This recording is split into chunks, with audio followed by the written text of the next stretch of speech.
Hi friends, నీటి గురం అనగానే మనకు భారీ కాయం పెద్ద నోరుతో ఉన్నటువంటి ఆఫ్రికన్ వైల్డ్ అనిమల్ గుర్తుకొస్తుంది. కానీ దశాబ్దాల కిందటి వరకు కూడా మనకు తెలియని ఒక వింత నిజం ఇప్పుడు బయటపడింది.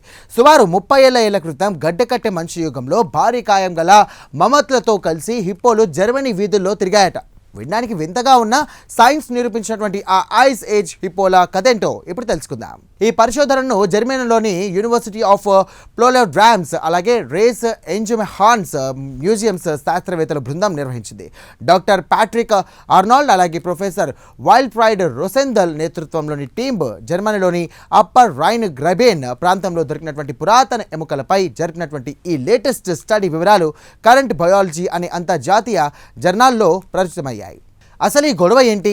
ఇన్నాళ్ళు శాస్త్రవేత్తలు హిప్పోలు యూరోప్లో 1,15,000 ఏళ్ల క్రితమే అంతరించిపోయాయని భావించారు. కానీ ఇప్పుడు దొరికినటువంటి ఎముకలపై రేడియో కార్బన్ డేటింగ్ చేయగా అవి 47,000 నుండి 31,000 ఏళ్ల క్రితమే నాటివని తెలిసింది.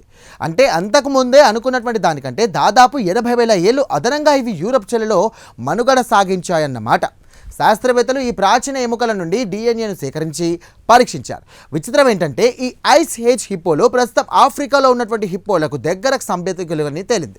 మంచు యుగంలో మధ్యలో వచ్చినటువంటి చిన్నపాటి వేడి వాతావరణాన్ని వాడుకొని ఇవి ఆఫ్రికా నుండి యూరప్ వరకు ప్రయాణించి అక్కడ స్థిరపడ్డాయంటూ శాస్త్రవేత్తలు గుర్తించారు.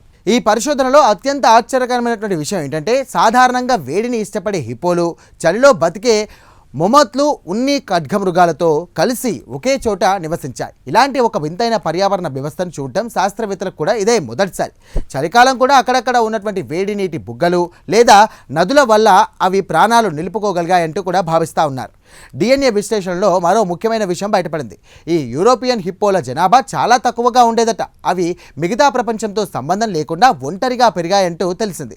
వీటిలో జన్యు వైవిధ్యం చాలా తక్కువగా ఉండడం వల్ల మంచు యుగం మళ్ళీ తీవ్రమైనప్పుడు ఇవి ఆ చలిని తట్టుకోలేక పూర్తిగా అంతరించిపోయే ఉంటాయంటూ శాస్త్రవేత్తలు అంచనా వేస్తున్నారు. చూసారుగా ప్రకృతి ఎంత వింతైందో. ఆఫ్రికాకే పరిమితం అనుకున్నటువంటి హిప్పోలు ఒకప్పుడు జర్మనీ మంచుల్లో మమత్లతో కలిసి దోస్తీ చేశాయి.